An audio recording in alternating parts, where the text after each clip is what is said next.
be your first reaction or your impression to President Trump's Monday morning announcement on the 25% tariff from India plus the penalties? Right. Well, of course, the deal is delayed in that the August 1 deadline is now unlikely to be met, but it's not dead. The negotiations are still very much on. The US side is expected to still go out to India mid of next month. So this is a leverage that is being used in the negotiation process. And India is definitely going to be feeling the heat, but we should remember that the costs are going to be passed on to the consumers. So both the countries actually be feeling the cost. This will hopefully set the stage for the trade deal to be fully negotiated in the coming weeks, which will negate the impact of the tariffs, and I think that's the context in which we should see it. It's definitely delayed the process, and it's going to be some leverage which will be exercised. But this is not to say that the deal will not happen. Right. Now, we had the president talking for weeks about a potential deal with India, and like you just said in your opening remarks, that the deal is not dead. What's your sense of how this is all played out, and in terms of the timing, its significance of this announcement? I think it's a case of managing expectations. From whatever we can see right now, it appears that India set its red lines in terms of certain sectors where it would be politically insensitive for India to open up its markets more.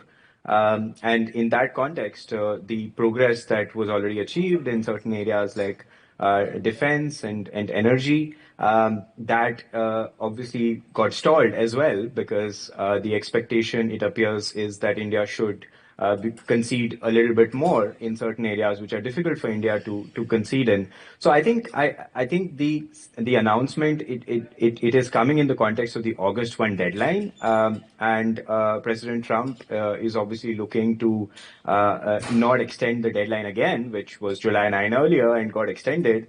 And this time he wants to actually impose tariffs and use that as a leverage tool in the negotiation process. So I think the imposition of tariffs is more to do with President Trump and the US not getting the expectations that they have out of India. India, on the other hand, is ready to concede what it is looking to do with other complementary economies, like we've seen with the UK recently. But the US here clearly wants to go a few steps ahead, and that is obviously going to involve some element of working through those kind of discussions. And in those discussions, a tariff is a great leverage to have, and I think that is the context in which this has been announced. Right.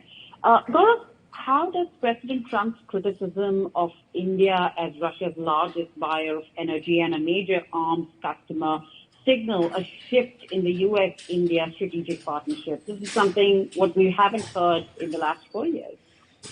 Well, yeah, exactly. As you rightly said, I mean, the Russia question has been on the table, and as it happens in any geopolitical or even an interpersonal relationship, there are always differences of opinion with respect to autonomous strategic relationships that we operate.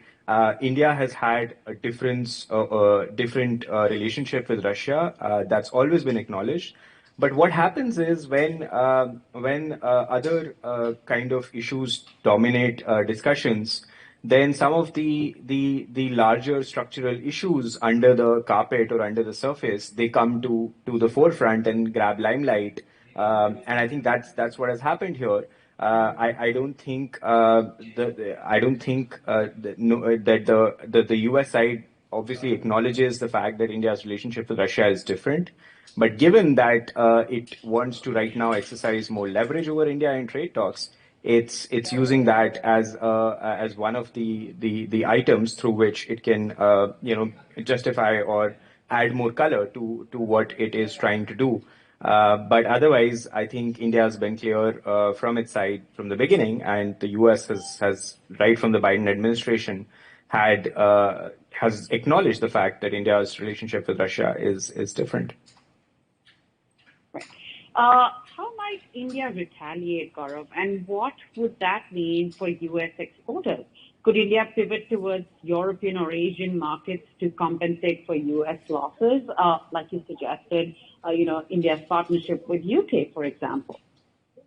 Yeah, I think there are two things here. One, the fact that even the companies, let's take the example of smartphones, the companies themselves would look to pass on the added costs of this tariff to the consumers. And so the first answer to a retaliation situation is that the company would pass that on to the US consumers, and that would create in turn pressure on the administration here to look at this differently. But to your trade point as well, that is the second element to this, which is that India having recently executed a trade agreement with the UK, which gives UK companies a preferred route to enter the Indian market at a preferential level. Is actually going to benefit UK vis-a-vis other companies in the US. And so India's answer here will be that if we do not enter into a preferential trade agreement at the earliest, then companies in the UK stand to benefit. And India has been the country globally which has been largely very open to free trade agreements in the last few years. We've seen the country negotiate agreements with Australia, with the UAE right now, just concluded one with the UK, negotiating one with the EU. And so US would also stand to lose out if it doesn't get into the mix. So I think that's how India would be looking at this. One, in making sure that the US understands that other economies are getting a preferred route, and the US cannot miss out on that. But then the second part is also equally important to remember, which is that American industry will also have to bear the cost of this because the consumers are the ones who are going to have to pay for it eventually. So I think we should take all of this with a pinch of salt, and we should take it in the context that all of this means that there is added incentive for the countries to come to the table, continue to be on the table and work something out. And I think the fact that they are still negotiating it signals that they are willing to do that, and that this is temporary. This is not the final word on this. Right. Now, what is your impression? Is this President Trump's broader America First trade strategy, or is it? Well, this has to be seen in the larger context of the various free trade agreements that America is trying to do. It is an effort to rebalance America's trading relationships with the world, and we have seen that President Trump wants to reduce America's overall trade deficit with countries across the world.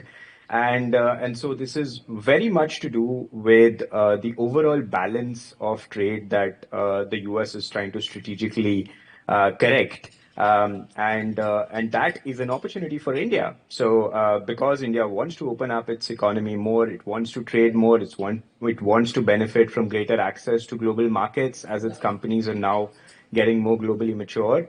That is where the meeting of minds is. To President Trump, this is an effort to correct the strategic trade imbalances as he sees them. For India, it's an opportunity to get ahead of the game.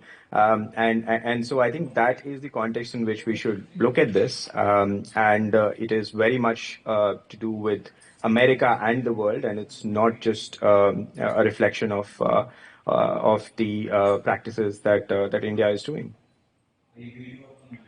And finally, how do these tariffs fit into the broader U.S.-India trade relationship, and how might this affect the U.S.-India strategic partnership, especially regarding China? Well, no, this is significant in that we have seen before tariffs being imposed on certain sectors. We have seen before trade conflicts over sectors like iron and steel and aluminum, but this is different because this impacts a broad spectrum of sectors, starting from electronics to pharma to refined petroleum products to gems and jewelry. And those are really important for India because India has a huge trade surplus with the US. So this is definitely an irritant, but it is not permanent in that this is a temporary negotiation tactic which is being used in the bilateral relationship, from what we can assess. And so this is not the final word on it. So while this is very much something that New Delhi would be watching closely, they would also be working right now to try and negotiate a deal which makes this better from the Indian perspective as well. So yes, that's the short answer to this, which is that this is an irritant, but something that the two leaders can definitely look to resolve in the coming weeks as the negotiations pick up pace again.